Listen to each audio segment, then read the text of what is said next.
Welcome, welcome. Come in, get settled. However, you're listening to this right now, lying down, sitting up, eyes already heavy or still wide open, you're exactly where you need to be. This is your space, your time. And tonight we're exploring something that touches every single one of us in ways we rarely acknowledge. Before we dive deep into tonight's journey, I want to tell you about our community.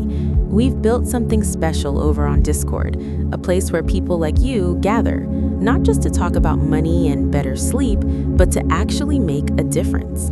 Every month, we do giveaways of money management tools and sleep kits because we believe everyone deserves both financial peace and restful nights. But here's what makes it truly meaningful.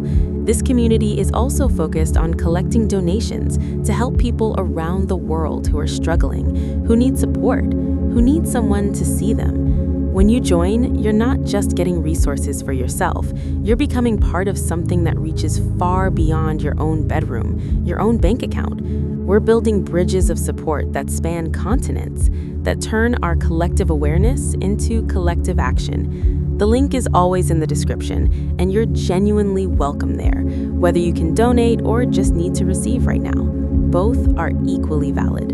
Both matter. Now, let's talk about tonight's topic, the silent tax on comfortable decisions. Take a breath. Notice where you're holding tension, maybe in your jaw, your shoulders, your stomach. This conversation is going to touch something real, something you felt but maybe never named. And that's okay. That's actually perfect, because the most powerful shifts happen when we finally put words to the whispers we've been hearing all along. Think about this morning, or yesterday morning, or any morning in the past week.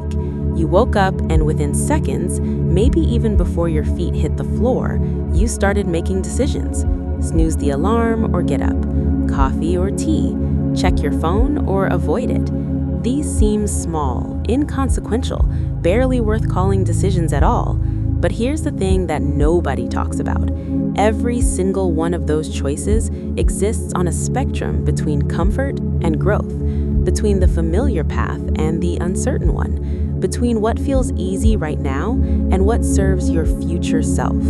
And every time you choose comfort, not because it's the right choice, but because it's the easy one, you're paying a tax, a silent tax, one that doesn't show up on any receipt, doesn't get deducted from your paycheck, doesn't appear in any accounting system you'll ever see, but you're paying it nonetheless. And over time, with compound interest that would make any financial advisor weep, that tax grows into something that shapes your entire life. Let me paint you a picture.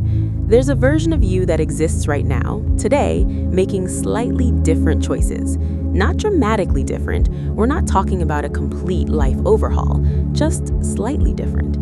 This version of you hits the gym 3 mornings a week instead of scrolling through social media. This version of you meal preps on Sunday instead of ordering takeout when tired on Wednesday. This version has that difficult conversation with their boss about the raise instead of silently resenting their paycheck. This version transfers $50 to savings every Friday before they see it in their checking account. Small things, comfortable to imagine, uncomfortable to execute. And here's what's both beautiful and terrifying. That version of you would look almost identical to you today if we took a snapshot right now. Same face, same body, same life circumstances. But project forward 6 months, a year, 5 years. The gap between you and that other version starts to widen, not because of any single decision, but because of the accumulated weight of thousands of tiny choices. The math is simple, but brutal. Comfortable decisions compound into an uncomfortable life. Uncomfortable decisions compound into a comfortable life. This is the silent tax in its purest form. Welcome, welcome. Come in, get settled. However you're listening to this right now, lying down, sitting up, eyes already heavy or still wide open, you're exactly where you need to be. This is your space, your time, and tonight we're exploring something that touches every single one of us in ways we rarely acknowledge. Before we dive deep into tonight's journey, I want to tell you about our community. We've built something special over on Discord, a place where people like you gather, not just to talk about money and better sleep, but to actually make a difference. Every month, we do giveaways of money management tools and sleep kits because we believe everyone deserves both financial peace and restful nights. But here's what makes it truly meaningful. This community is also focused on collecting donations to help people around the world who are struggling, who need support, who need someone to see them. When you join, you're not just getting resources for yourself, you're becoming part of something that reaches far beyond your own bedroom, your own bank account. We're building bridges of support that span continents, that turn our collective awareness into collective action. The link is always in the description, and you're genuinely welcome there, whether you can donate or just need to receive right now. Both are equally valid. Both matter. Now, let's talk about tonight's topic, the silent tax on comfortable decisions. Take a breath. Notice where you're holding tension, maybe in your jaw, your shoulders, your stomach. This conversation is going to touch something real, something you felt but maybe never named. And that's okay. That's actually perfect, because the most powerful shifts happen when we finally put words to the whispers we've been hearing all along. Think about this morning, or yesterday morning, or any morning in the past week. You woke up and within seconds, maybe even before your feet hit the floor, you started making decisions. Snooze the alarm or get up, coffee or tea, check your phone or avoid it. These seem small, inconsequential, barely worth calling decisions at all. But here's the thing that nobody talks about. Every single one of those choices exists on a spectrum between comfort and growth, between the familiar path and the uncertain one, between what feels easy right now and what serves your future self. And every time you choose comfort, not because it's the right choice, but because it's the easy one, you're paying a tax, a silent tax, one that doesn't show up on any receipt, doesn't get deducted from your paycheck, doesn't appear in any accounting system you'll ever see, but you're paying it nonetheless. And over time, with compound interest that would make any financial advisor weep, that tax grows into something that shapes your entire life. Let me paint you a picture. There's a version of you that exists right now, today, making slightly different choices. Not dramatically different. We're not talking about a complete life overhaul, just slightly different. This version of you hits the gym 3 mornings a week instead of scrolling through social media. This version meal preps on Sunday instead of ordering takeout when tired on Wednesday. This version has that difficult conversation with their boss about the raise instead of silently resenting their paycheck. This version transfers $50 to savings every Friday before they see it in their checking account. Small things, comfortable to imagine, uncomfortable to execute. And here's what's both beautiful and terrifying. That version of you would look almost identical to you today if we took a snapshot right now. Same face, same body, same life circumstances. But project forward 6 months, a year, 5 years. The gap between you and that other version starts to widen, not because of any single decision, but because of the accumulated weight of thousands of tiny choices. The math is simple but brutal. Comfortable decisions compound into an uncomfortable life. Uncomfortable decisions compound into a comfortable life. This is the silent tax in its purest form. You've felt this, haven't you? That slight twinge when you choose the easier path, even though you absolutely know, that the other choice would serve you better. Maybe it's staying at a job that slowly drains you because the alternative of updating your resume, networking, interviewing feels overwhelming. Maybe it's keeping that subscription you barely use because canceling requires a phone call and you hate phone calls. Maybe it's avoiding checking your credit card balance because seeing the number makes your chest tight. Maybe it's nodding along in a relationship that's grown stale because the alternative, being alone, starting over, admitting it's not working, seems impossibly hard. These moments of choosing comfort over growth seem cost-free in the moment. That's the insidious nature of this tax. There's no immediate pain, no receipt, no transaction notification on your phone, just a whisper of maybe later, or this is fine, or I'll start Monday, that gets absorbed into the day and forgotten by evening. But your nervous system remembers, your subconscious keeps the books, and somewhere deep down, you know exactly how much you've been paying. Let's get specific about what this looks like in the financial realm, because money has a way of making invisible things visible. Imagine you're at a grocery store. You've got your cart, you're moving through the aisles, and you reach for the brand you always buy. It costs $3 more than the store brand sitting right next to it. Same ingredients, same nutritional profile, different packaging. You know this because you've compared them before, but you reach for the familiar brand anyway because that's what you've always done. That's a $3 comfort tax. Seems like nothing, right? But you grocery shop once a week. That's $12 a month, $144 a year. And if you do this across multiple products, which you almost certainly do, you're easily looking at $500 to $1,000 annually spent purely on the comfort of familiarity, not on quality, not on health, on the mental ease of not having to think, not having to adjust, not having to remember a new brand name. $1,000 to avoid the microsecond of cognitive discomfort that comes with trying something new. Now scale that up. You're paying for a streaming service you used twice in the past 4 months. It's $12 a month. You keep meaning to cancel it, but that requires logging in, finding the subscription settings, clicking through the "Are you sure?" prompts designed specifically to make you feel bad about leaving. It's uncomfortable, so you don't. That's $144 a year for the comfort of not spending 5 minutes clicking buttons. You've got a gym membership you haven't used in 3 months, $45 a month. You keep it because canceling means admitting defeat, means acknowledging you're not the person who goes to the gym, means confronting the gap between who you want to be and who you actually are. That discomfort costs you $540 a year. You're staying in a cell phone plan that's grandfathered in from 5 years ago. It costs $80 a month. New plans with more data and better features cost $50 a month, but switching means researching, comparing, maybe spending an hour at the store or on the phone. That hour of discomfort costs you $360 a year. Add it up. The streaming service, the gym, the phone plan, the grocery brand loyalty, the coffee shop habit when making coffee at home would take 3 extra minutes. The convenience store purchases when planning ahead would save 20%. You're easily looking at $2,000 to $3,000 a year. Money that simply evaporates because the alternative requires discomfort. But here's what makes this truly insidious. It's not actually about the money. The money is just the most measurable symptom of something deeper.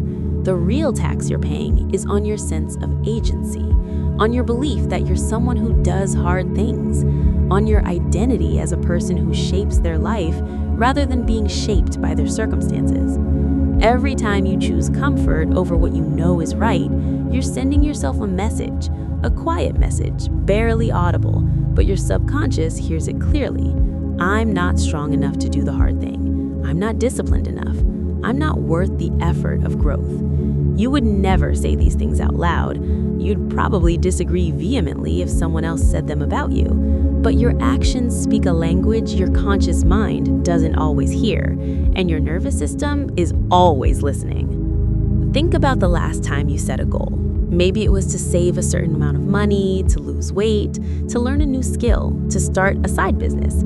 You felt excited, motivated, clear about what you wanted. The goal itself wasn't the hard part. You knew what to do. The information is everywhere. Budgeting apps, meal plans, online courses, business templates. The how-to is abundantly available. What happened? Let me guess. The first few days felt great. Maybe even the first few weeks. You were doing the thing, making progress, feeling proud. Then something shifted. Not a catastrophic failure, no dramatic breaking point, just a day when you were tired and chose the easier option. Ordered takeout instead of cooking, skipped the budget update because work was stressful, didn't practice the skill because Netflix released a new show everyone was talking about. One day of choosing comfort. No big deal, you thought. I'll get back to it tomorrow. But tomorrow came and the same choice presented itself, and the comfort was still comfortable, and the discipline required the same effort it always does. So you chose comfort again, and somewhere around day 7 or 14 or 30, you realized you'd quietly abandoned the goal without ever making a conscious decision to quit. This is the silent tax in action. You didn't pay a big, dramatic price. You paid in tiny increments of self-trust, of momentum, of identity alignment. Here's something most people never consider. The comfort you're choosing isn't even that comfortable. Not really. Yes, in the moment, it's easier to hit snooze than to get up, easier to swipe your card than to check your budget, easier to avoid the conversation than to have it. But comfortable decisions create uncomfortable emotions: regret, resentment, shame. That low-grade anxiety that hums in the background of your life like a refrigerator you don't notice until someone points it out. You're trading short-term ease for long-term dis-ease, and your body keeps the score. You wake up in the middle of the night with your mind racing about money, about work, about relationships, about all the things you're avoiding during the day. That's not comfort. That's the bill coming due, the tax collector knocking at 3 a.m. when your defenses are down and you can't distract yourself anymore. Let me tell you about Sarah. She's not a real person, but she's every real person I've ever talked to about this pattern. Sarah makes decent money, $60,000 a year, which isn't rich, but isn't struggling either. She should be fine. On paper, she's fine. But she's living paycheck to paycheck, constantly stressed about money, feeling behind even though she works hard and makes responsible choices. Or so she thinks. Let's look at Sarah's day. She wakes up and immediately checks her phone because her alarm is on her phone and Instagram is right there. And before she knows it, she spent 20 minutes scrolling. That's comfortable. Getting up immediately would require fighting the pull of the algorithm, the dopamine hit of novelty, the passive entertainment that asks nothing of her. She finally gets up, runs late because of the scrolling, so she grabs coffee from the drive-thru, $5. Making coffee at home would have taken 3 minutes and cost 50 cents, but she didn't give herself those 3 minutes because she spent them scrolling. At lunch, she orders delivery because she's tired and didn't meal prep over the weekend. $15 for a meal that would cost $6 if she'd planned ahead. But meal planning requires sitting down on Sunday, thinking about the week, grocery shopping with a list, cooking in advance. Uncomfortable. After work, she's exhausted, so she skips the workout she promised herself she'd do and watches TV instead. Comfortable. She orders dinner because cooking feels like too much. Another $20. Before bed, she thinks about checking her budget app, but decides against it because she knows she overspent today, and seeing the numbers will make her feel bad. Comfortable. She falls asleep scrolling again because the thoughts about her finances are uncomfortable and the phone is right there offering an escape. Let's do the math on just this single day. The coffee, the lunch, the dinner, that's $40 spent on convenience and comfort. Multiply that by 5 days a week and you get $200. Multiply that by 50 weeks, accounting for some weeks when she does better, and you're looking at $10,000 a year spent purely on the discomfort of planning, preparing, and executing the slightly harder choice.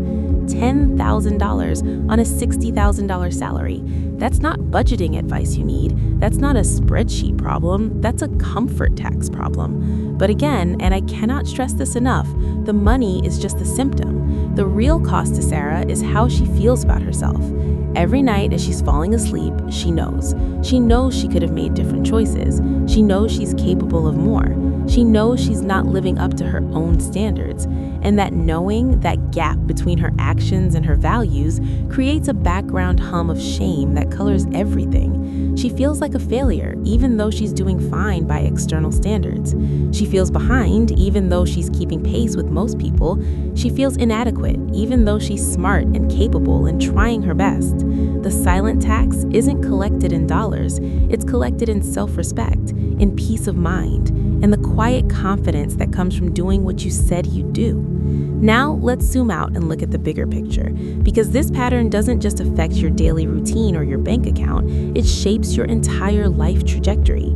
Every comfortable decision is a vote for your current self to stay exactly as you are. Every uncomfortable decision is a vote for your future self to become who you want to be. Democracy works on votes. So does your life. If the majority of your daily decisions are voting for comfort, that's the government that gets elected. That's the reality that gets created. You don't need to make uncomfortable choices all the time. That would be exhausting and unsustainable. But the ratio matters enormously. If 95% of your choices are optimized for immediate comfort, you're building a life of long-term discomfort.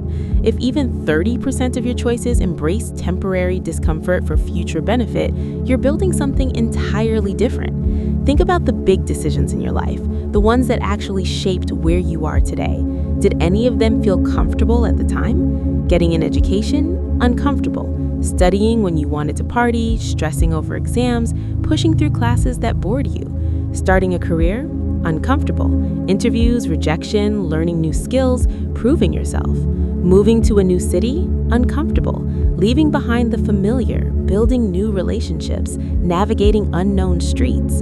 Committing to a relationship? Uncomfortable. Vulnerability, compromise, showing up even when you don't feel like it.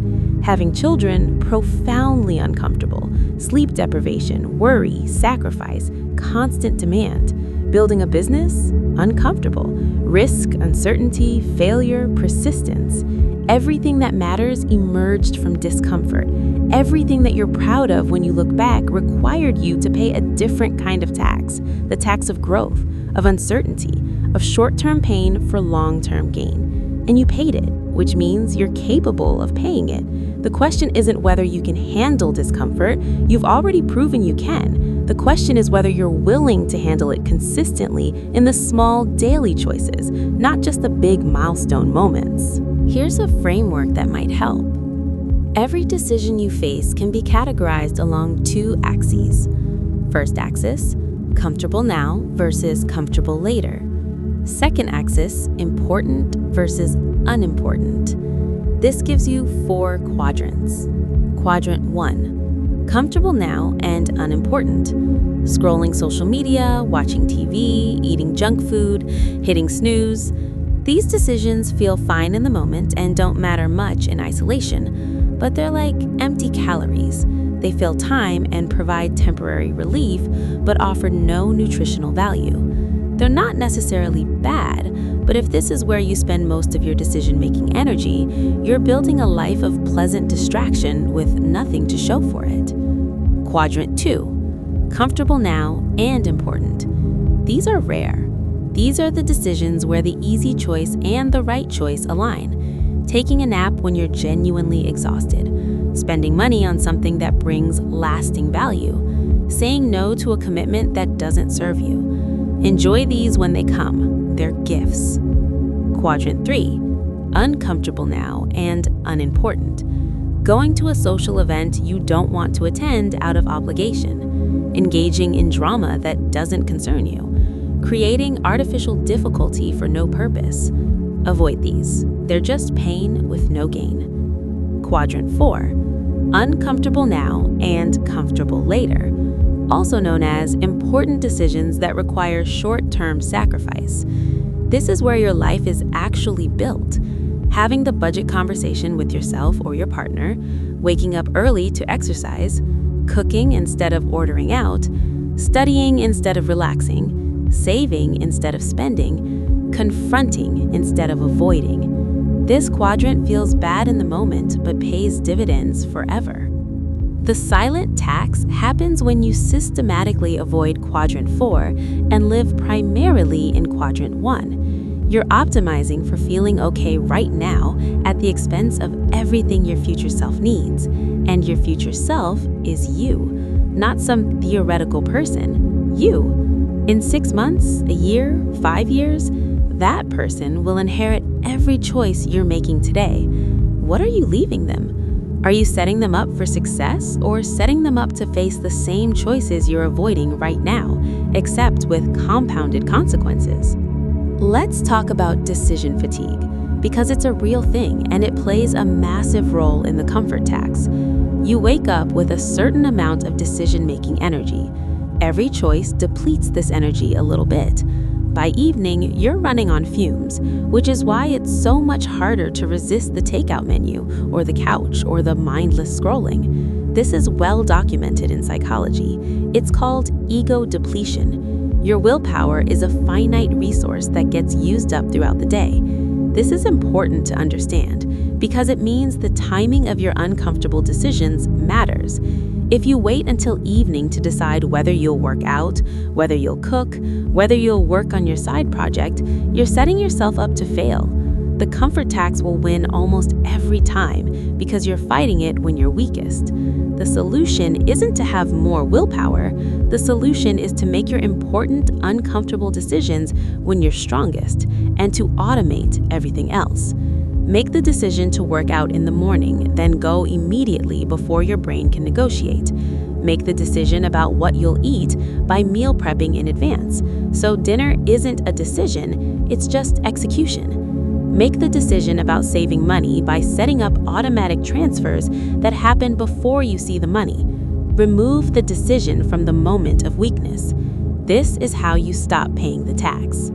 There's another element to this that we need to address, the role of identity. You're not just making random choices throughout your day, you're acting out an identity. You have a story about who you are, and your choices are either confirming that story or contradicting it. If your story is, I'm someone who struggles with money, then spending impulsively confirms that story. It feels true, it feels like you.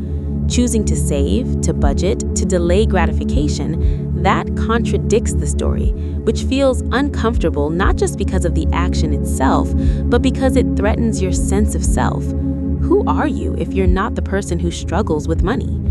If your story is, I'm not a morning person, then hitting snooze confirms the story. Getting up early contradicts it. If your story is, I'm just not good at relationships, then avoiding difficult conversations confirms it. Being vulnerable contradicts it. The comfort tax is partially a tax on maintaining your current identity. Changing requires you to contradict your own story about yourself, which creates cognitive dissonance, which is deeply uncomfortable. So you keep paying the tax to stay consistent with who you think you are, even if who you think you are is making you miserable. Here's the shift that changes everything. You get to choose your identity. It's not fixed. It's not determined by your past. It's determined by the pattern of your choices moving forward. Every decision is a vote, remember? If you make 5 decisions today that reflect the identity of someone who's good with money, you're casting votes. If you make 5 more tomorrow, you're building momentum. The story starts to shift, not because you declared a new identity, but because you acted your way into it. Your brain believes what you do more than what you say. You can tell yourself you're disciplined while acting undisciplined, and your brain will believe the actions. Or you can act disciplined even while feeling undisciplined, and your brain will start to update the story. Your subconscious says, we keep doing this discipline thing. Maybe we're a disciplined person now. The identity follows the behavior, not the other way around. So when you're facing a decision, order out or cook, scroll or read, spend or save, avoid or confront, you can ask yourself, what would the person I want to become do right now? Not what feels comfortable to your current self, but what would be consistent with your desired future self. Then do that thing. It'll feel weird. It'll feel like you're faking it. You are faking it. That's fine. Fake it consistently enough and it becomes real. Let me share something vulnerable. There was a period in my life where I was deeply stuck. Not in crisis, not falling apart, just stuck, comfortable stuck. I had a job that was fine, not inspiring, not terrible, just fine. I had routines that were fine. I had relationships that were fine. Everything was fine, and I was miserable because fine isn't a life. Fine is a holding pattern. I knew I wanted more. I knew I was capable of more. I had dreams, goals, visions of what could be. But every single day, when faced with the choice between taking a step toward those dreams or staying in the comfort of fine, I chose comfort. I'd come home from my fine job and think about working on my side project, but the couch was right there. Netflix was right there. The easy dopamine of entertainment was right there. I'd think about going to networking events to meet people in the industry I wanted to break into, but that required getting dressed, driving cross town, making small talk with strangers, risking rejection, so I didn't go. I'd think about taking an online course to build the skills I needed, but that required money and time and mental energy, so I'd bookmark it for later. Later never came. I was paying the comfort tax every single day, and the price was my dreams.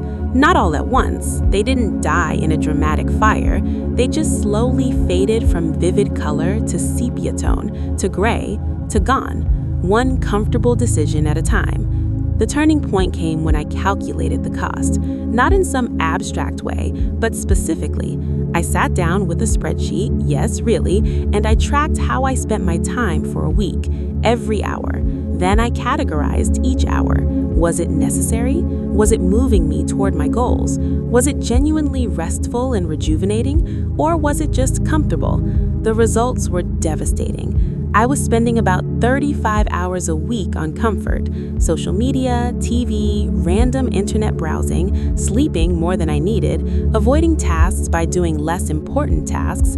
35 hours. That's almost a full-time job's worth of time spent on choosing ease over growth. If I had invested even half of those hours into building what I said I wanted, I would have had nearly 1,000 hours a year. Do you know what you can build in 1,000 hours? Almost anything. A business, a book, a skill that opens new career doors, a body that's healthy and strong, meaningful relationships, anything. But I was trading those hours for the comfort of not trying, not risking, not being uncomfortable. The math made it real. I was choosing fine over exceptional, not once, but thousands of times. And the compound effect was a life that felt like it was happening to me instead of being created by me. So I made a decision, not a comfortable one. I decided to track one metric every day. How many uncomfortable decisions did I make? Not how perfect I was, not how productive, just how many times I chose the harder right thing over the easier wrong thing. Some days it was 2, some days it was 10, but I tracked it. And something amazing happened. When you measure something, you change your relationship to it. I started seeing the choices as they appeared. The moment of decision became visible instead of automatic. Scroll or read. That's a choice. Count it. Order out or cook. That's a choice. Count it. Skip the workout or show up. That's a choice. Count it. And because I was counting, because I was measuring, I started making different choices. Not because I suddenly had more willpower, but because the invisible became visible. The silent tax was no longer silent. I could see the receipts. And once you see what you're paying, it becomes a lot harder to keep paying it without question. Within 3 months, my life looked different. Not unrecognizably different. I didn't win the lottery or have some fairy tale transformation, but I had built things. I had finished the online course. I had gone to the networking events and made connections that led to opportunities. I had cooked most of my meals and saved the money I would have spent on takeout. I had worked on my side project consistently and could see progress. I had had uncomfortable conversations that strengthened my relationships. I felt different, more solid, more like myself, more like someone who does what they say they'll do. The confidence that comes from that is worth more than any amount of comfort, because comfort is passive. Confidence is active. Comfort is what you feel when nothing is challenging you. Confidence is what you build when you challenge yourself and come out the other side. Here's what nobody tells you about the silent tax. You're already paying it. The question isn't whether to pay a tax. Life requires payment. The question is which tax you want to pay. The tax of discipline or the tax of regret. The tax of discomfort now or discomfort later. The tax of growth or the tax of stagnation. You're paying one of these either way. You don't get to opt out of payment. You only get to choose which invoice you're settling. And here's the beautiful part. The tax of discipline gets cheaper over time. The tax of regret gets more expensive. Discipline is hard at first. Waking up early is hard the first week, but by week 4, your body adjusts. By week 12, it's just what you do. Cooking is hard when you don't have the skills or the routine, but after a month of practice, it's easier than deciding what to order. Budgeting is hard when you first confront the numbers, but after 3 months of tracking, you know where your money goes and you make better decisions without thinking. The tax of discipline decreases with repetition. The tax of regret compounds with time. The longer you avoid the hard conversation, the harder it gets. The longer you neglect your health, the more effort it takes to recover. The longer you ignore your finances, the deeper the hole becomes. You're paying either way. Choose the tax that decreases. Let's get practical. How do you actually stop paying the silent tax? First, you have to see it. You can't change what you don't acknowledge. For 1 week, track your decisions. Not all of them, that would be impossible. Just track the moments where you felt a pull between the comfortable choice and the growth choice. When you hit snooze, when you order out instead of cooking, when you scroll instead of reading, when you avoid instead of confronting, when you spend instead of saving. Just notice. Write it down. No judgment, no shame, just data. By the end of the week, you'll have a map of where your comfort tax is highest. You'll see the patterns. Maybe it's always in the morning. Maybe it's always around food. Maybe it's always in relationships. Maybe it's always with money. The pattern will reveal itself. Second, pick one area to focus on. Just one. Not your whole life, not every bad habit. One area where the tax is high and the ROI of changing would be significant. Maybe it's your morning routine. Maybe it's meal planning. Maybe it's your budget. Maybe it's your work habits. Pick one. Third, design your environment to make the uncomfortable choice easier. This is crucial. Willpower is not the answer. Environmental design is the answer. If you want to wake up early, put your alarm across the room so you have to get up to turn it off. If you want to cook more, meal prep on Sunday so the decision is already made. If you want to save money, set up automatic transfers so it happens without you. If you want to work on your side project, schedule it in your calendar like a meeting. Make the uncomfortable choice the path of least resistance. Fourth, stack the decision onto an existing habit. This is called habit stacking, and it's incredibly effective. After I pour my coffee, I'll spend 10 minutes on my side project. After I brush my teeth at night, I'll update my budget. After I get home from work, I'll change into workout clothes immediately. The existing habit acts as a trigger for the new uncomfortable choice, reducing the decision fatigue. Fifth, find accountability. Tell someone what you're doing. Join a community. Post your progress. The discomfort of letting others down is often stronger than the discomfort of letting yourself down. Use that. Sixth, celebrate the decision, not the outcome. This is counterintuitive but essential. You're trying to build a new relationship with discomfort. If you only celebrate outcomes, lost weight, saved money, finished project, you're setting yourself up for disappointment because outcomes take time and are partially out of your control. But the decision, that's entirely in your control. Every time you make the uncomfortable choice, that's a win. Celebrate it. Feel proud of it. Your brain will start to associate the discomfort with positive emotion, which makes it easier to choose next time. Seventh, track your streak. How many days in a row can you make the uncomfortable choice in your chosen area? Don't break the chain. There's something powerful about a streak. It becomes its own motivation. You don't want to go back to zero. This is why apps like Duolingo are so effective. The streak matters. Use that psychology. Eighth, expect resistance and plan for it. You will not feel like doing the uncomfortable thing most of the time. That's normal. That's not a sign you're doing it wrong. That's a sign you're doing it right. Discomfort is uncomfortable. If it felt good, everyone would do it. So expect the resistance. Say hello to it. Oh, there you are, resistance. I knew you'd show up. Let's do this anyway. Don't wait to feel motivated. Motivation follows action, not the other way around. Ninth, use the 10-minute rule. Tell yourself you only have to do the uncomfortable thing for 10 minutes, just 10. If you want to quit after 10, you can. This works because starting is the hard part. Once you're doing the thing, momentum takes over. You'll almost never stop at 10 minutes, but telling yourself you can makes it easier to start. 10th, review weekly. Every Sunday, look at your week. How many times did you make the uncomfortable choice? How did it feel? What got in the way? What helped? Adjust your strategy based on what you learn. This isn't a set it and forget it system. This is active, conscious change. It requires attention, but that attention pays dividends that last forever.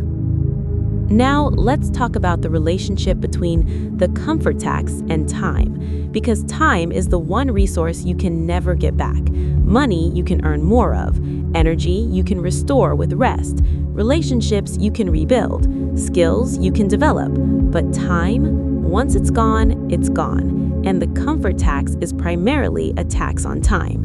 Every hour you spend on comfortable choices that don't serve you is an hour you're not spending on uncomfortable choices that build your future. Let's do some math. Say you waste 2 hours a day on comfort, social media, TV, mindless browsing, whatever. 2 hours doesn't sound like much, but multiply that by 365 days. That's 730 hours a year. Divide by 24, that's 30 full days. 30 days every year that you're trading for temporary comfort. Over a decade, that's 300 days, almost a full year of waking hours spent on what? Can you even remember what you scrolled past yesterday? What you watched last week? It's gone, evaporated. You traded irreplaceable time for forgettable comfort. Now imagine the alternative. Imagine you reclaimed just one of those hours every day. 365 hours a year. What could you build? You could read 50 books. You could learn a language to conversational fluency. You could start and grow a side business. You could get in the best shape of your life. You could deepen your most important relationships. You could master a musical instrument. You could write a book. You could develop a skill that doubles your income. You could volunteer and make a tangible difference in your community. You could build anything, all from reclaiming 1 hour a day from the comfort tax. 1 hour. The math is staggering when you actually do it, but most people never do the math. They just let the hours slip away, one comfortable decision at a time, never tallying the cost. And then they wonder why they feel behind, why they haven't achieved their goals, why their life doesn't look like they thought it would. The time was there. They spent it. They just spent it on comfort instead of growth. There's a concept in economics called opportunity cost. It's what you give up when you choose one option over another. If you spend $1 on coffee, the opportunity cost is whatever else you could have bought with that dollar. If you spend an hour watching TV, the opportunity cost is whatever else you could have done with that hour. Most people think about opportunity cost in financial terms, but the real opportunity cost of the comfort tax is paid in potential. Every comfortable choice is choosing your current self over your potential self. You're trading who you could become for the ease of staying who you are. And that trade might feel fine today, but compounded over years, over decades, and you end up at the end of your life having never met the person you could have been. That's the ultimate bill. That's when the silent tax becomes deafening. When you're old and you look back and you see all the moments where you chose comfort over courage, ease over effort, distraction over discipline, and you realize you built a life of fine when you were capable of extraordinary. Not because you weren't smart enough or talented enough or privileged enough, but because you chose comfort thousands of times, and each choice seemed so small in the moment. Let me tell you about Tom. Tom is 73 years old. He's retired. He's healthy. He has enough money to be comfortable. By external measures, he's successful. But when I talked to him, he was filled with regret. Not about the big things. He didn't regret his marriage or his kids or his career. He regretted the small things. He regretted never learning to play the guitar, even though he always wanted to. He'd bought a guitar in his 30s. It sat in the closet. Too tired after work to practice, too busy on weekends, always meaning to get to it later. Later never came. He regretted never writing the book he had in him. He'd start chapters, get a few pages in, then get discouraged and stop. Easier to watch TV than to sit with the discomfort of not being good at something yet. He regretted never learning Spanish even though he took 2 trips to Mexico and loved it. He downloaded apps, bought workbooks, but studying felt like homework, and he was an adult. He didn't have to do homework anymore, so he didn't. He regretted never getting in great shape, even though he was capable. He'd join gyms, go for a week, then stop. Too uncomfortable, too hard, too easy to find excuses. Listening to him, I realized he didn't regret his failures. He regretted his comforts. He regretted every time he chose ease over effort. Not because the ease was wrong, but because it accumulated into a life that felt smaller than it could have been. This is the silent tax at its brutal. You don't pay it all at once. You pay it in microtransactions spread across decades. And by the time you see the total, it's too late to get a refund. The money you spent on convenience instead of saving, that's a smaller retirement, less travel, fewer experiences. The time you spent scrolling instead of building, that's projects never completed, skills never developed, impact never made. The conversations you avoided instead of having, that's relationships that stayed shallow instead of deepening, conflicts that festered instead of resolving, love that stayed safe instead of becoming profound. The risks you didn't take because they were uncomfortable, that's a life lived in the margins instead of the center, watching others do what you were too afraid to try. This is what the comfort tax costs. Not just money, not just time, but the life you were capable of living. But here's the good news, the genuinely hopeful news. It's not too late. It's never too late as long as you're still breathing. Tom is 73 and he's learning guitar now. He's terrible at it. He's okay with being terrible.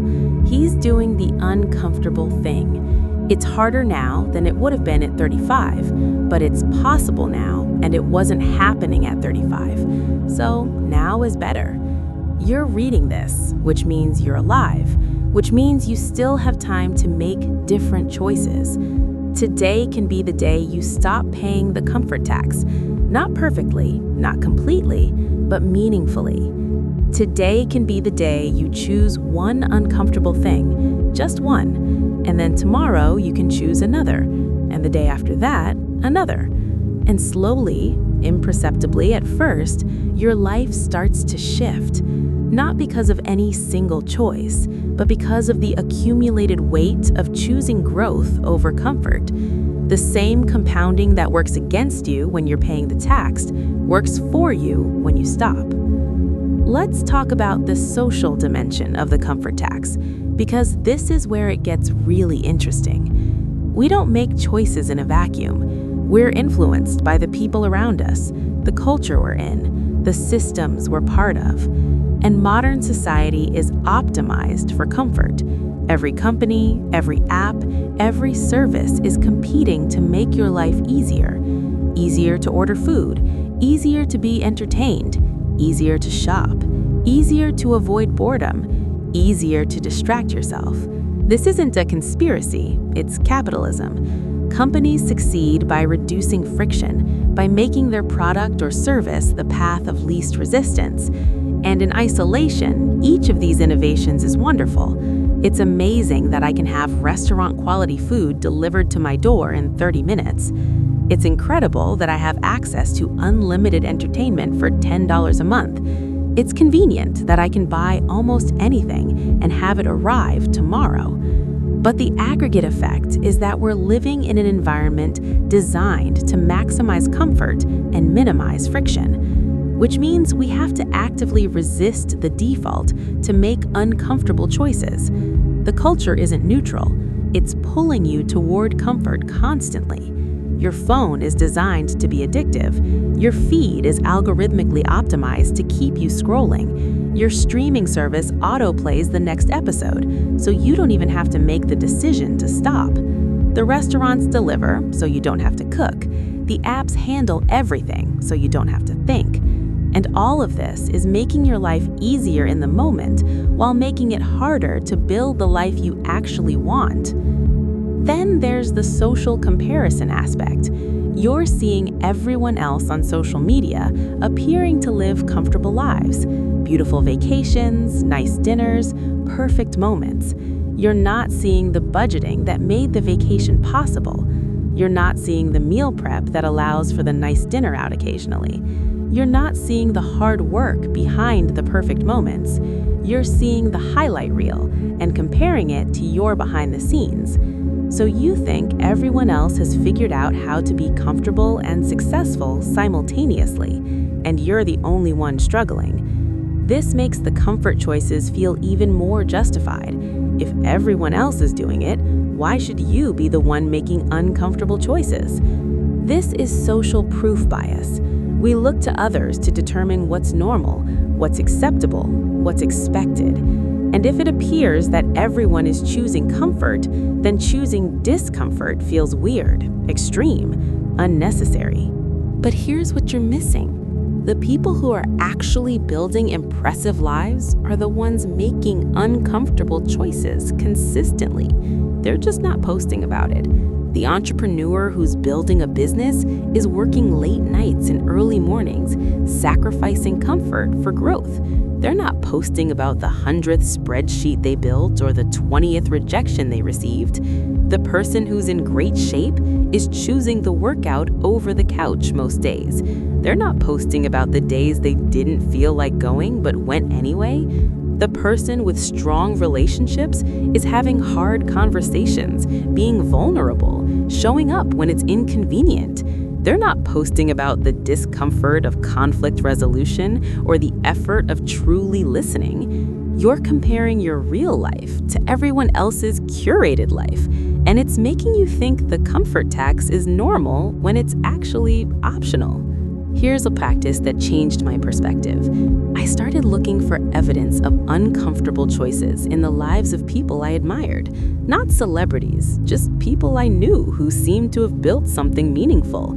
I paid attention, I asked questions, and every single time, underneath the surface of their success, I found thousands of uncomfortable choices. The friend with the thriving business, she worked her full-time job while building her company on nights and weekends for 2 years. No social life, no Netflix binges, just work, sleep, repeat. Uncomfortable. The colleague who's in incredible shape, he wakes up at 5 a.m. to work out before his kids wake up. Every day, even when he's tired, even when it's cold, even when he'd rather sleep. Uncomfortable. The couple with the inspiring relationship, they go to therapy. They have weekly check-ins where they talk about hard things. They choose vulnerability even when it's scary. Uncomfortable. The person who traveled the world, they lived in a tiny apartment for years, drove an old car, said no to expensive dinners out, saved aggressively. Uncomfortable. Once you start seeing it, you can't unsee it. Success is uncomfortable choices compounded. There's no other path. The people living the lives you admire are paying a different tax than you are. They're paying the tax of discipline, of discomfort, of delayed gratification. And they're getting dividends you're not getting because you're still paying the comfort tax. So how do you resist the social pull toward comfort? First, curate your inputs. Unfollow accounts that make you feel bad or that glorify comfort. Follow accounts that inspire uncomfortable growth. Read books about people who did hard things. Listen to podcasts with people who built something meaningful through effort and sacrifice. Surround yourself with evidence that discomfort is normal and valuable. Second, find or create a community of people who value growth over comfort. This could be an online community, a local group, an accountability partner, people who are also choosing the hard thing. When you're surrounded by people making uncomfortable choices, it becomes easier to make them yourself. Third, Be honest about your choices on social media if you use it. Don't just post the highlight reel, share the uncomfortable reality, not for attention or sympathy, but to normalize the truth that growth is hard and that's okay. You might inspire someone else to stop paying the comfort tax. Fourth, practice gratitude for discomfort.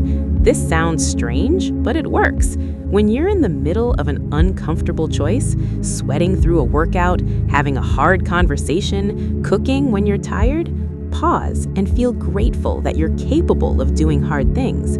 Gratitude reframes the experience from "this sucks" to "I'm strong enough to do this." That reframe changes everything. Let's address the elephant in the room: rest. Because I'm talking a lot about choosing discomfort over comfort, and you might be thinking, but isn't rest important? Isn't self-care important? Aren't we supposed to listen to our bodies? Yes, absolutely yes. Rest is essential. Self-care is essential. Listening to your body is essential. But there's a massive difference between rest and avoidance, between self-care and self-indulgence, between listening to your body and letting your comfort drive every decision. Rest is lying down when you're genuinely exhausted. Avoidance is lying on the couch scrolling because you don't feel like doing the thing you know you should do. Self-care is taking a bath to relax after a hard day. Self-indulgence is taking a bath every night instead of meal prepping because you don't feel like doing the work. Listening to your body is skipping a workout when you're sick or injured. Letting comfort drive is skipping a workout because it's cold outside or you're a little tired. The difference is intention and honesty. Are you making this choice because it genuinely serves your well-being or because it's easier than the alternative? Only you know the answer. And you do know. You always know. You might lie to yourself, but somewhere underneath the justification, you know whether you're resting or avoiding. The comfort tax is paid in the moments of avoidance, disguised as rest. Here's a diagnostic question that helps. Will this choice make tomorrow easier or harder? If you rest tonight because you're genuinely depleted, tomorrow will be easier because you'll be restored. If you avoid meal prepping tonight because you don't feel like it, tomorrow will be harder because you'll have to figure out food when you're already tired. If you skip the workout because you're injured, tomorrow will be easier because you prevented further damage. If you skip the workout because you don't feel like going, tomorrow will be harder because you've broken your routine and reinforced the pattern of avoidance. Use tomorrow as your barometer. Choices that make tomorrow easier are usually the right ones, even if they're uncomfortable today. Choices that make tomorrow harder are usually comfortable today, but ultimately extract the tax later. There's also the concept of active rest versus passive rest. Active rest is a walk in nature, a stretching session, a conversation with a friend, cooking a nourishing meal, working on a hobby. These activities restore you while also building something: movement, connection, skill, creativity. Passive rest is TV, scrolling, lying in bed awake, mindless consumption. These activities might feel restful in the moment, but they often leave you feeling more depleted, not less. Your body is rested, but your spirit isn't. You've avoided discomfort, but you haven't gained anything. The comfort tax can even be extracted during rest if you're choosing passive comfort over active restoration. This doesn't mean you should never watch TV or scroll. It means you should be intentional about it. I'm going to watch one episode of this show I love because it makes me laugh and I need joy right now, is different from I'm going to watch TV until I fall asleep because I don't want to think about my life. One is a conscious choice. One is avoidance. One is free. One has a tax attached. Let's talk about the role of fear in the comfort tax, because fear is often the real reason we choose comfort. It's not that we can't handle the discomfort, it's that we're afraid of what the discomfort represents. If you're avoiding checking your bank account, you're not just avoiding the discomfort of seeing numbers, you're avoiding the fear of confronting how bad it might be, the fear of having to change, the fear of admitting you've been irresponsible. If you're avoiding the gym, you're not just avoiding physical discomfort, you're avoiding the fear of being bad at something, the fear of being judged, the fear of confirming that you're out of shape. If you're avoiding the career conversation, you're not just avoiding an awkward talk, you're avoiding the fear of rejection, the fear of conflict, the fear of change. If you're avoiding starting the project, you're not just avoiding work, you're avoiding the fear of failure, the fear that you're not good enough, the fear that your dream might not come true even if you try. The comfort is a shield against the fear. And as long as you're comfortable, you don't have to face what scares you. This is why the comfort tax is so insidious. It's not just about being lazy or lacking discipline, it's about fear management. You're choosing a known discomfort, the slow erosion of potential, the regret, the sense of falling behind, over an unknown discomfort that might be even worse. Better the devil you know. But here's the truth about fear. It doesn't go away when you avoid it. It grows. The longer you avoid checking your bank account, the scarier it becomes. The longer you avoid the gym, the more intimidating it feels. The longer you avoid the conversation, the bigger the mountain becomes. Avoidance feeds fear. Discomfort shrinks it. Every time you do the thing you're afraid of, you prove to yourself that you can handle it, and the fear loses its power. Not completely, not forever, but enough that the next time is a little easier. This is exposure therapy. This is how you build courage, not by feeling fearless, but by acting despite the fear. The comfort tax keeps you scared. The discomfort tax builds confidence, and confidence is the only real antidote to fear. Not eliminating the fear, but knowing you're capable of handling it. So when you're facing a choice and comfort is calling, ask yourself, what am I afraid of? Be honest, name the fear, and then ask, is this fear protecting me or limiting me? Sometimes fear is useful. If you're afraid of touching a hot stove, that fear protects you. But if you're afraid of trying something new because you might fail, that fear limits you. Most of our daily fears are limiting, not protecting. We're not in physical danger, we're in emotional discomfort. And emotional discomfort, while real, is not actually dangerous. You can feel afraid and do the thing anyway. You can feel uncomfortable and survive. In fact, you can feel uncomfortable and thrive because growth lives on the other side of discomfort. Always, without exception. Show me anything meaningful you've achieved, and I'll show you discomfort you pushed through to get there. The comfort tax is the price you pay to avoid growth. The discomfort tax is the price you pay to access it. Let me share a framework that helps with this.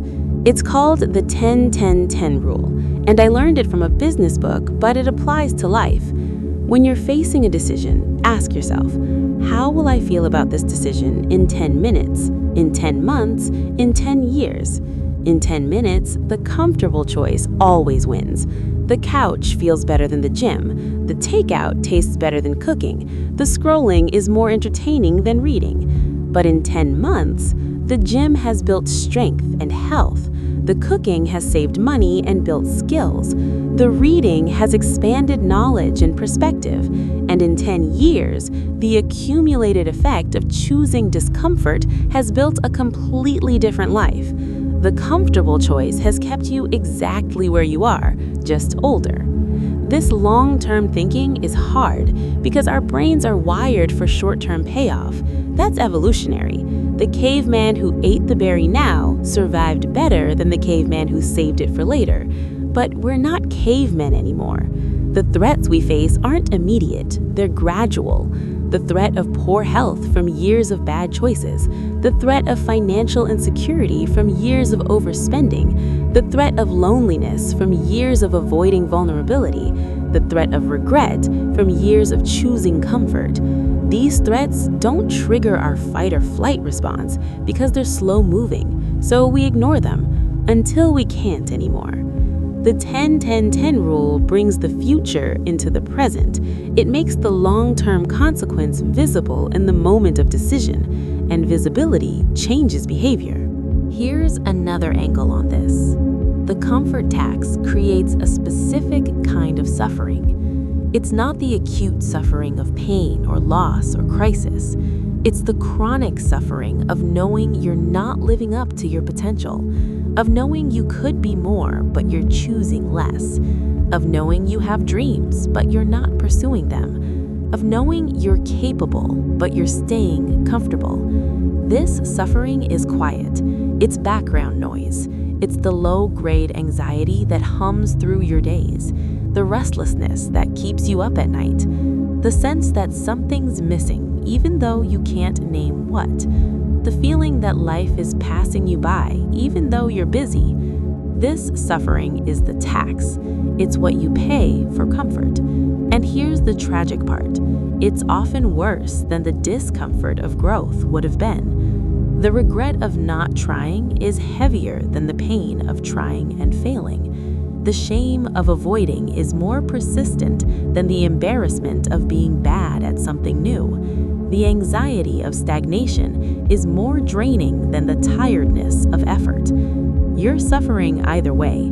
The question is, which suffering serves you? The suffering of discipline or the suffering of regret?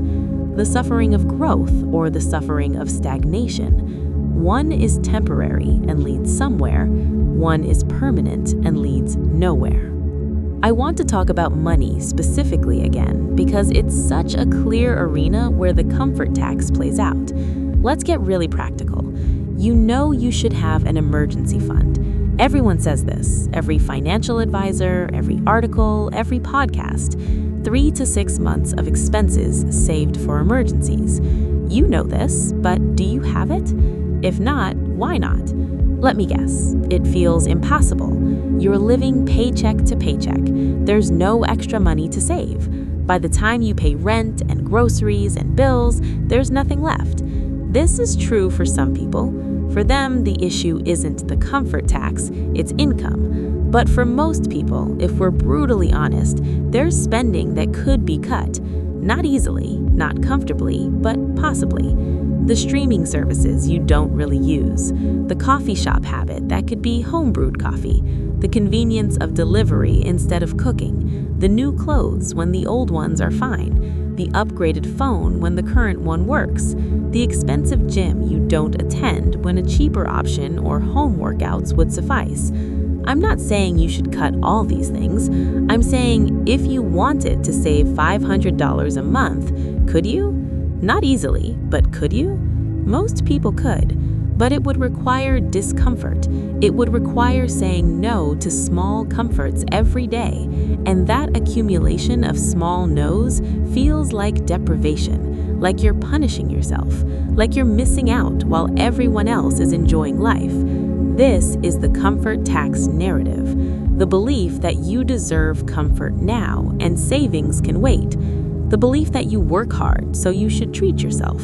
The belief that life is short, so you should enjoy it. These beliefs aren't wrong, but they're incomplete. Yes, you work hard. Yes, you deserve good things. Yes, life is short. And also, your future self is you. That person exists. They will have needs. They will face emergencies. And if present you doesn't save for them, future you will pay the price. Not in some abstract way, in very concrete ways. The car breaks down and you can't afford to fix it, so you lose your job because you can't get to work. The medical bill comes and you can't pay it, so it goes to collections and tanks your credit score. Now, let's talk about relationships and the comfort tax, because this is where it gets emotionally complex. Relationships require discomfort, constant, ongoing discomfort. Vulnerability is uncomfortable. Honesty is uncomfortable. Conflict resolution is uncomfortable. Showing up when you're tired is uncomfortable. Choosing to listen instead of defend is uncomfortable. Apologizing sincerely is uncomfortable. Asking for what you need is uncomfortable. Setting boundaries is uncomfortable.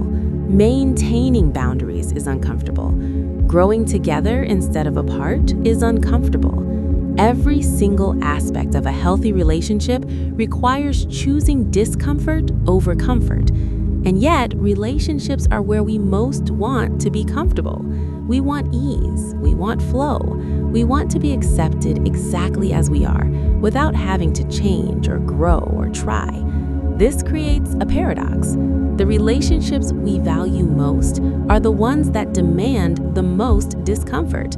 And if we're not willing to pay that tax, we pay a different one. The tax of shallow connection, of unresolved resentment, of loneliness, even when we're with someone, of relationships that slowly die from neglect, disguised as comfort. Think about the last time you were annoyed with someone close to you. Maybe your partner left dishes in the sink again. Maybe your friend canceled plans last minute again. Maybe your coworker took credit for your idea again. You felt the annoyance. You had a choice. Say something or let it go. Saying something is uncomfortable. It might create conflict. They might get defensive. You might come across as petty or demanding. It's easier to let it go. So you do. Once, twice, 10 times. Each time choosing comfort over honesty. And the annoyance doesn't go away. It accumulates, it compounds, until one day they do something small, maybe even something that wouldn't normally bother you, and you explode. Or you shut down. Or you passive-aggressively punish them. Or you start avoiding them. And they're confused, because from their perspective, everything was fine. You never said anything. You seemed okay. But you weren't okay. You were paying the comfort tax. You were choosing the ease of not addressing the issue over the discomfort of healthy confrontation. And the price was the relationship. Not all at once, but slowly. Erosion, not explosion. Here's what makes this particularly painful. The discomfort of the conversation would have been temporary. 5 minutes of awkwardness, maybe 10. Hey, I've noticed you've been leaving dishes in the sink and it's bothering me. Can we figure out a system? Uncomfortable, but finite. The discomfort of not having the conversation is permanent and growing. Every time you see the dishes, you feel the resentment. Every day that passes, the resentment grows. What started as a minor annoyance becomes a symbol of disrespect, of not being valued, of the relationship being one-sided. And all of it could have been prevented with 5 minutes of discomfort. But you chose comfort, and the tax came due anyway, just with interest. This pattern plays out in every relationship dynamic. You want to ask your partner to be more affectionate, but you're afraid they'll feel criticized, so you say nothing. You want to tell your friend their drinking is concerning you, but you don't want to seem judgmental, so you stay silent. You want to ask your parents to respect your boundaries, but you don't want to hurt them, so you endure the boundary violations. You want to tell someone you love them, but you're afraid they don't feel the same, so you keep it inside. Every time, you're choosing the comfort of avoidance over the discomfort of honesty. And every time, you're paying a tax. The tax of not being fully known. The tax of not being fully connected. The tax of wondering what could be if you were brave enough to be honest. The healthiest relationships I've seen are characterized by a willingness to be uncomfortable. The couple who has weekly check-ins where they discuss what's working and what's not. Uncomfortable, but they do it anyway. The friends who call each other out when someone's being self-destructive. Uncomfortable, but they do it because they care.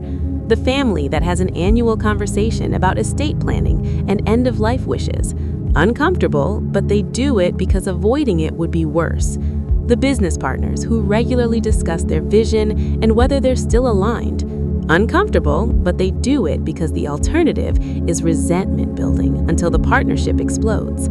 These people have decided that the discomfort of honesty is worth paying to avoid the tax of dishonesty, and their relationships are deeper, stronger, more resilient as a result. If you want better relationships, you have to be willing to be uncomfortable.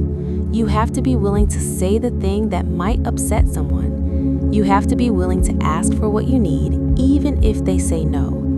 You have to be willing to set boundaries, even if people are disappointed. You have to be willing to be vulnerable, even if you might be rejected. You have to be willing to show up, even when you're tired.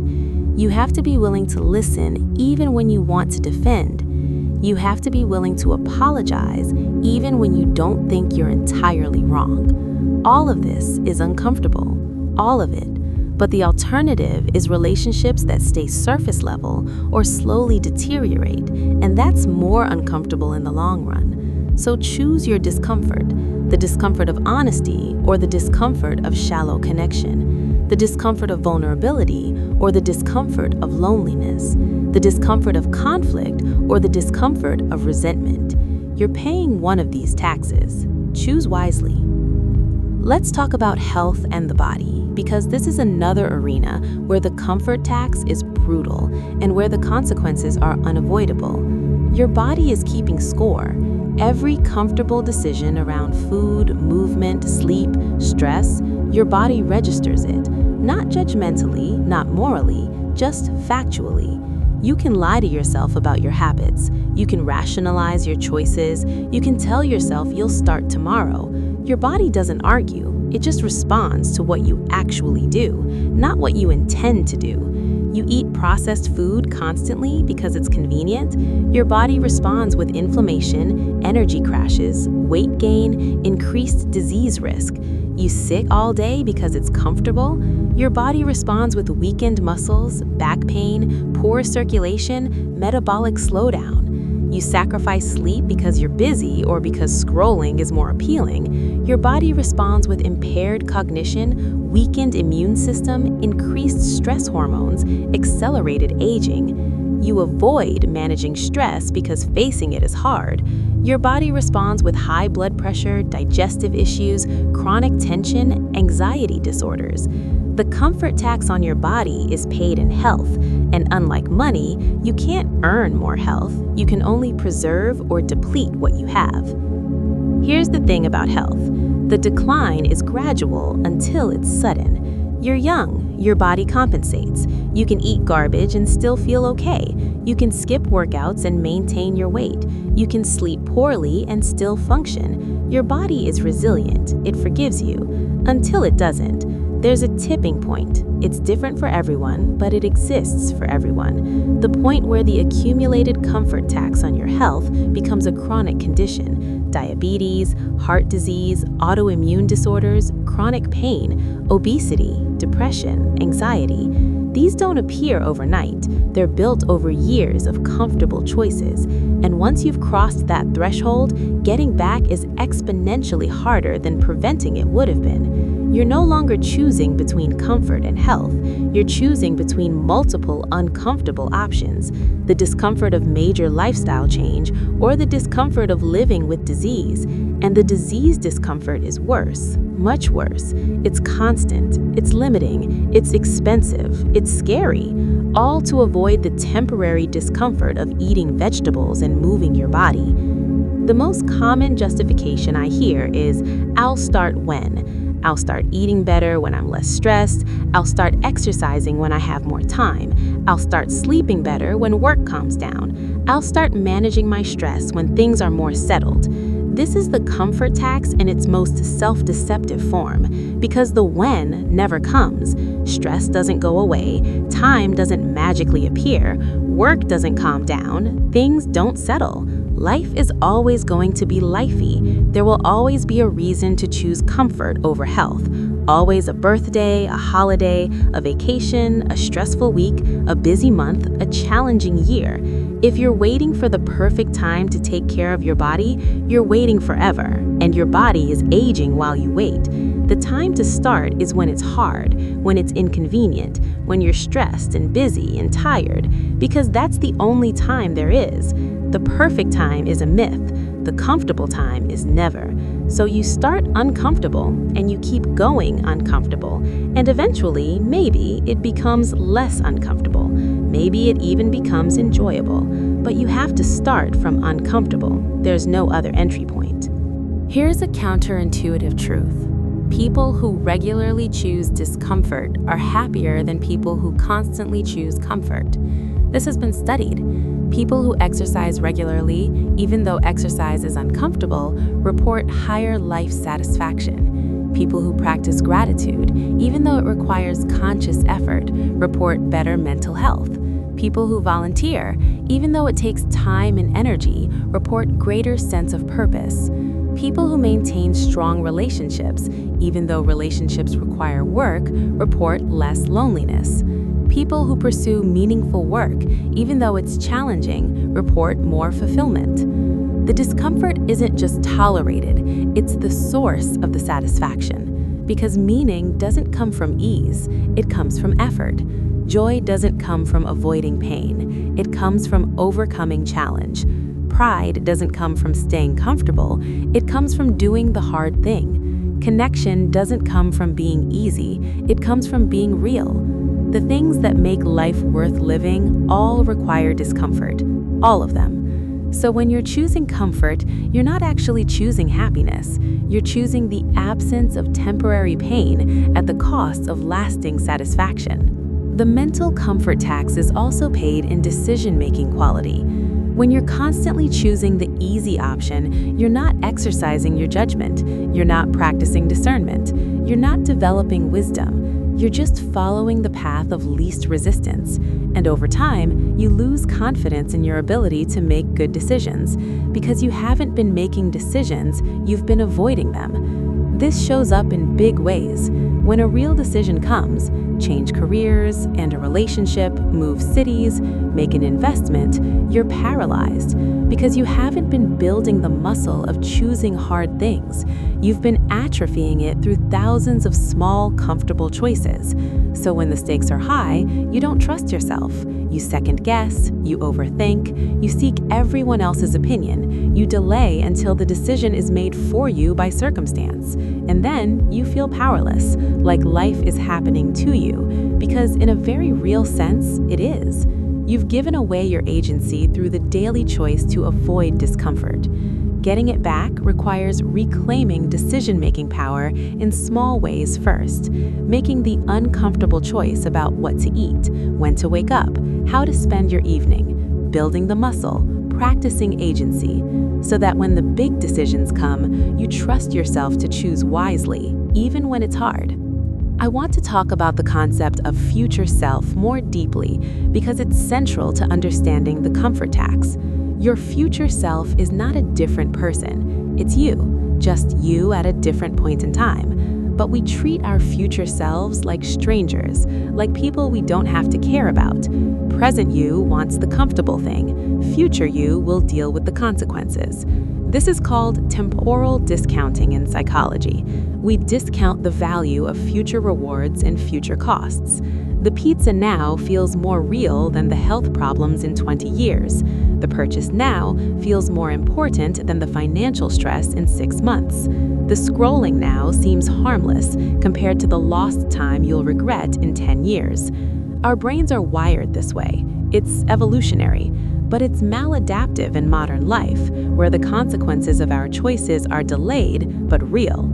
So we have to consciously correct for this bias. We have to make future us real. One way to do this is visualization. Literally picture your future self. What will you look like in 10 years? How will you feel? What will your day be like? If you keep making the choices you're making now, what will future you's life look like? Really see it. The body, the bank account, the relationships, the regrets. Make it visceral. Now picture an alternative future. What would future you look like if you started making different choices today? Better health, financial security, strong relationships, pride in what you've built. Also make this visceral. Which future do you want to live? That's the question you're answering with every comfortable or uncomfortable choice today. Another technique, write a letter from your future self to your present self. What would 80-year-old you want to tell you right now? What would they be grateful you did? What would they wish you'd done differently? This sounds cheesy, but it's powerful. Because when you step into the perspective of your future self looking back, the choices become obvious. 80-year-old you doesn't care if you were comfortable every day.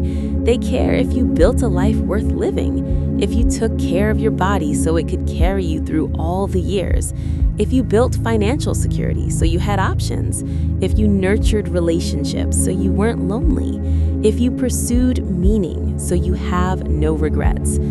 Present you prioritizes comfort. Future you prioritizes what actually matters. When you connect with future you, the comfort tax becomes intolerable because you realize you're stealing from your own life. You're robbing future you to make present you comfortable. And future you is you. You're the thief and the victim simultaneously. Here's a practice that changed how I think about this. At the end of every day, I ask myself, did I make future me proud today? Not perfect, not achieving some impossible standard. Just, did I do things that future me will be glad I did? Did I choose in service of the person I'm becoming or in service of the comfort of the person I am? Some days the answer is yes, some days it's no. Both are fine, it's just feedback. But asking the question keeps me connected to future me, keeps me accountable to the person I'll be, stops me from treating future me like someone else's problem. This simple question has redirected thousands of choices because the answer is usually obvious. Present me wants to skip the workout. Future me will be glad I went. Present me wants to order food.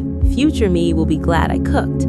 Present me wants to avoid the conversation. Future me will be glad I had it. When you ask the question before you choose, the choice becomes clearer. You're not denying yourself comfort. You're honoring your future self, and that future self is you. There's also the concept of compounding I keep coming back to because it's the mathematical reality of the comfort tax. Small choices compound exponentially over time. If you save $5 a day instead of buying coffee out, that's $150 a month, $1,800 a year. Invested at a modest return over 30 years, that's over $100,000. One choice compounded. If you walk for 20 minutes a day instead of scrolling, that's 2 hours and 20 minutes a week, about 5 days of waking hours a year. Over 30 years, that's 150 days, 5 months of time spent moving your body versus being sedentary. One choice compounded. If you spend 5 minutes a day in conversation with someone you love instead of half listening while checking your phone, that's 30 hours a year. Over 30 years, that's 900 hours. Over a month of waking hours of genuine connection instead of proximity. One choice, compounded. The numbers are staggering when you actually calculate them, but we don't calculate them. We just make the choice in the moment based on what feels good right now, and the comfort tax accrues silently until 30 years later when you look at your bank account, your body, your relationships, and wonder how you got here. The answer is compound interest on choices every single day. The beautiful part about understanding compounding is that it works in both directions. If you've been paying the comfort tax, yes, you're behind where you could be, but you're ahead of where you'll be if you keep paying it. Stop today. Start choosing differently, and the compounding starts working for you instead of against you. It won't erase the past, but it will create a different future. And in 30 years, you'll be so grateful you started when you did, even if you wished you'd started sooner. The best time to plant a tree was 20 years ago. The second best time is today. This is true for savings, for health, for relationships, for skills, for everything. You can't recover the time you've lost to comfort, but you can stop losing more time. You can start compounding in the right direction, today, right now, with the next choice you make. Let's talk about systems versus goals, because this is key to actually stopping the comfort tax. Goals are outcomes. I want to save $10,000. I want to lose 20 pounds. I want to build a business. Systems are processes. I will save 10% of every paycheck automatically. I will work out 3 times a week. I will spend 1 hour every morning on my business. Goals are important for direction, but systems are what get you there, and systems require discomfort. consistently. Not when you feel motivated, not when it's convenient, consistently. The comfort tax thrives in a goal-based approach because goals are distant. The discomfort is now, the payoff is later. So comfort wins, but systems flip the script. The system becomes the goal. Did I follow my system today? Yes or no? That's the measure of success, not whether you've reached the outcome yet, but whether you did the daily uncomfortable thing. This makes the discomfort purposeful instead of punitive. You're not depriving yourself, you're following your system, you're honoring your commitment to yourself. Here's how to build systems that work. First, make them specific. Save money is not a system. Transfer $100 to savings every Friday is a system. Eat better is not a system. Eat a vegetable with lunch and dinner is a system. Second, make them realistic. Don't build a system that requires you to be a different person. Build a system that works for who you are now, even if it's not optimal. A 15-minute walk is better than a plan for a 1-hour gym session you'll never do. Saving $50 a month is better than a plan to save $500 that you'll abandon in a week. Third, make them automatic where possible. Use technology. Set up automatic transfers. Set calendar reminders. Use apps that block distracting websites during work hours. Remove the decision from the moment of weakness. Fourth, track your adherence. Did you follow the system today? Mark it. Build a streak. Celebrate the process, not just the outcome. Fifth, adjust when needed. If the system isn't working, change it. But change it deliberately, not impulsively, not because it's hard, because it's genuinely unsustainable or not serving the goal. Systems give you a structure to channel your discomfort productively. They turn the abstract concept of choosing growth into concrete daily actions, and concrete actions are what actually change your life. I want to address something important: privilege and the comfort tax. The reality is that some people have more margin than others. If you're working 3 jobs to survive, the comfort tax looks different than if you're comfortable financially. If you're dealing with chronic illness, the comfort tax looks different than if you're healthy. If you're a single parent, the comfort tax looks different than if you have support. I'm not suggesting that everyone has equal ability to choose discomfort. Some people's lives are structurally difficult in ways that make additional discomfort genuinely unbearable. Some people are already operating at their maximum capacity just to survive. For those people, choosing the easier path isn't a comfort tax, it's survival, and that's valid. This conversation is not for people in crisis. It's for people who have margin, people who are choosing comfort out of habit or fear or avoidance, not out of necessity. If you're reading this and thinking, I'm already doing everything I can, then this isn't for you. You're not paying the comfort tax. You're paying the tax of difficult circumstances. That's different, and I have my respect and compassion. But if you're reading this and you know, honestly know, that you have room to choose differently, then this is for you. If you're choosing comfort because it's easier, not because it's necessary, then examining that choice is worthwhile. And here's the thing, even within difficult circumstances, there's often some small area where you have agency, some small choice you can make, some small discomfort you can embrace. Not to fix everything, not to overcome systemic barriers through willpower, but to preserve your sense of self-determination, to remind yourself that you're not entirely powerless, that you can still choose hard things in small ways. That's not about judgment, it's about dignity. Even in difficulty, even in constraint, even when options are limited, choosing the harder right thing in the small sphere where you have control can be an act of resistance against powerlessness. That matters, not because it will solve your problems, but because it reminds you that you're still you, you're still capable, you're still here, making choices, shaping what you can shape. Okay, let's bring this home. We've been talking about the silent tax on comfortable decisions for a while now. We've explored it financially, relationally, physically, mentally, emotionally. We've looked at how it compounds, how it shapes your life, how it's paid in the gap between who you are and who you could be. So what do you do with all this? How do you actually change? Here's the truth. You don't change everything at once. You don't wake up tomorrow as a completely different person who chooses discomfort all the time. That's not realistic. That's not sustainable. That would itself be uncomfortable in a way that would likely lead to burnout and reverting to old patterns.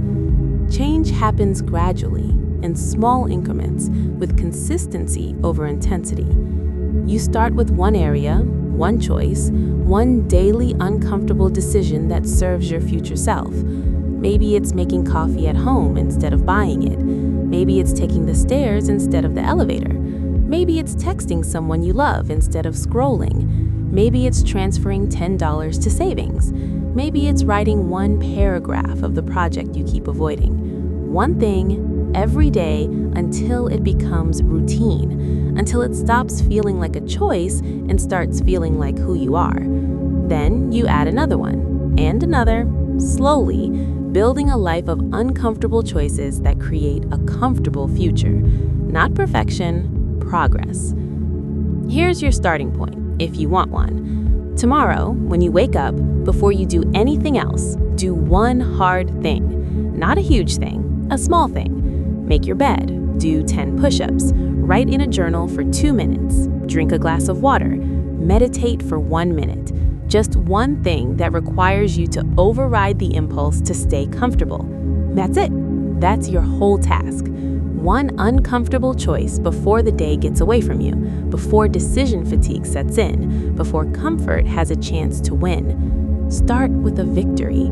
Start with evidence that you can do hard things. Do that every day for a week.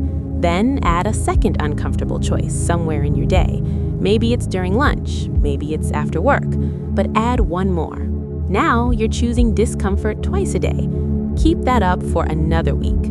Add a third. Maybe it's before bed. Now you're voting for your future self 3 times a day, every day. That's over 1,000 votes a year.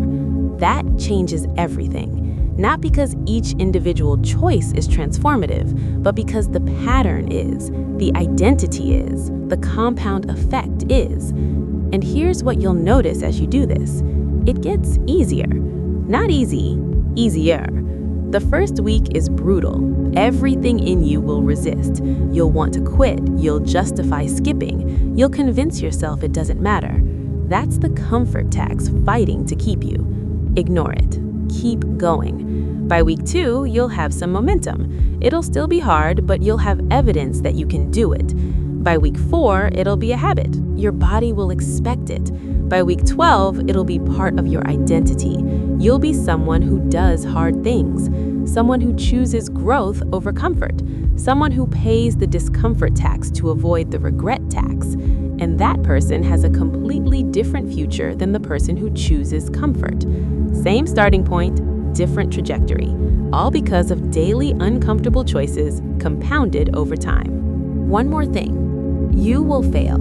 You will skip days. You will choose comfort sometimes. That's not failure.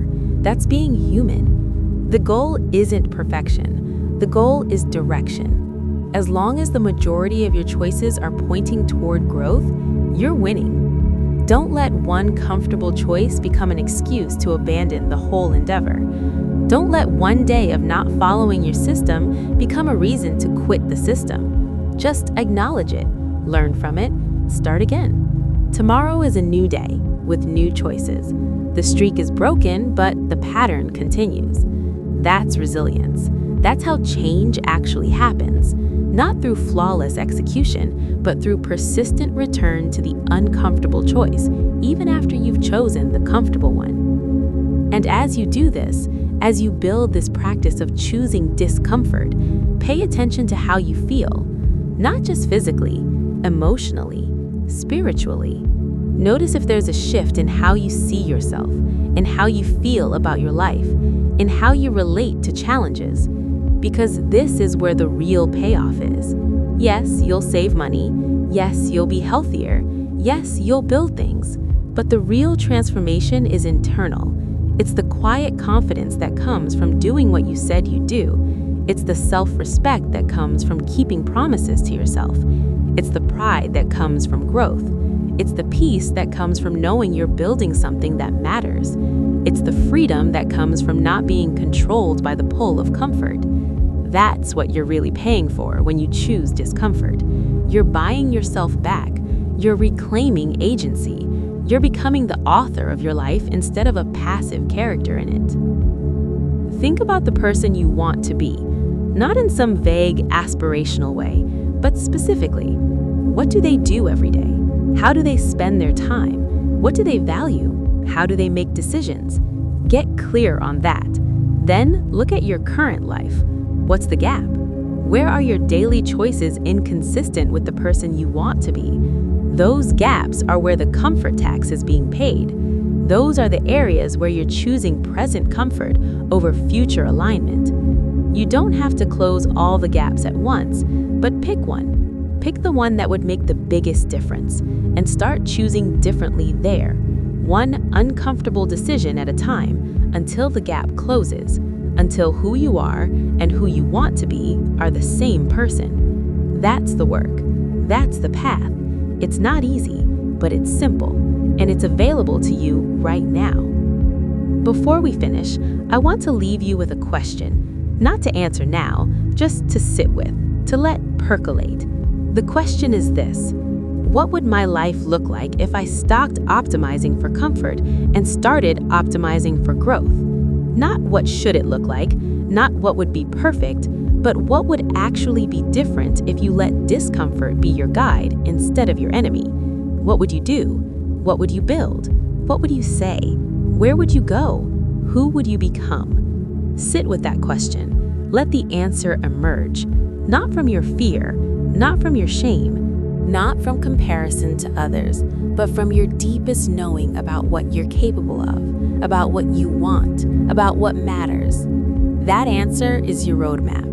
That answer is showing you where the comfort tax is costing you most, where the gap between your current life and your possible life is widest.